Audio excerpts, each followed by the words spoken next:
Yellowstone Park we went to several times.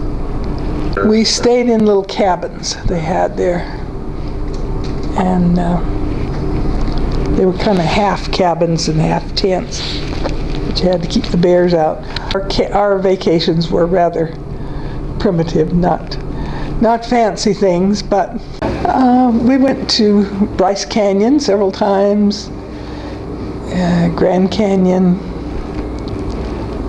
camping trips, and Bear Lake. And I remember going to Bryce Canyon in that tent, and we dug a little trench around it, but it rained during the night. We were sleeping on these army camp cots, and the bottom of the tent became a river.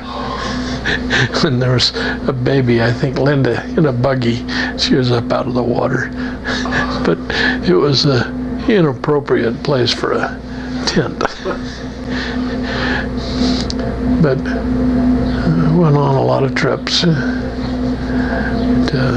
southern Utah, Cedar Breaks and Bryce and around.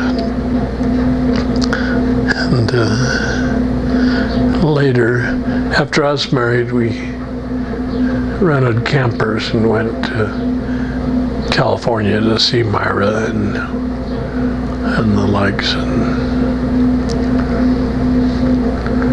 my dad, I had a new truck, and he was concerned that I might drive too fast. He wanted me to keep it under 50 miles an hour. So I got tired and he drove, and I looked down there and he was going 80. 85. With new cars, you know, it's hard to keep it down on them long stretches. It was a fun family to grow up in. It was wonderful living on the same street with them. They never made me feel like I was inferior or anything like that, you know. I mean, they were very helpful and pleasant and let us live our life. When the kids came along too, I guess I should say they were willing to also help out tending the children, especially before we moved away from that street. He just was more in the background. Sadie was more, you know, out in the open, a little more assertive. But Grandpa was always in the background, just kind of listening and participating. Grandpa was not, he was a little hard of hearing, so sometimes he didn't always participate in some of the conversations and things that we had because he was a little hard of hearing. In my observation, maybe different than the children's observation, but to my observation, Grandpa Lovelace was a wonderful grandfather.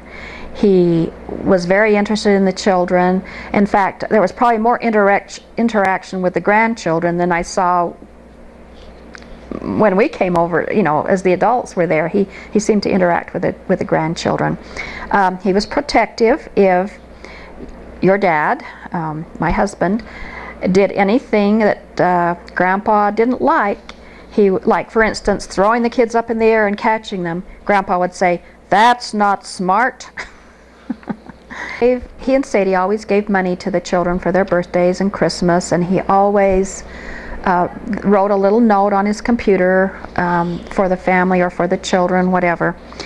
And I remember one time he gave Chris and Johnny, who would be his grandsons, $100 so they could build a skateboard ramp, since they were both so interested in the skateboard.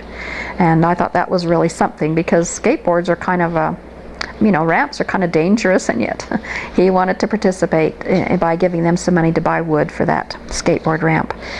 But Grandpa wrote journal after journal after journal, and he wrote talk after talk after talk. I mean, he was on the High Council, and he would go around to the wards and give talks, and so we have this wonderful legacy of journals and talks that he gave, and I just think that's an amazing thing that he did.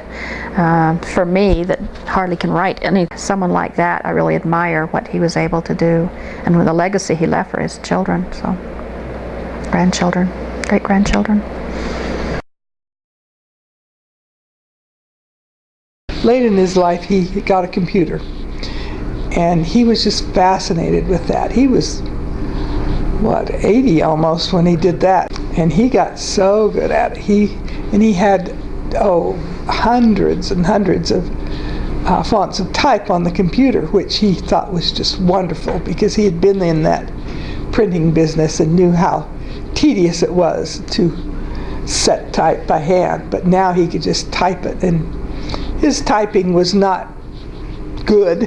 It was hunt and pick, but he could.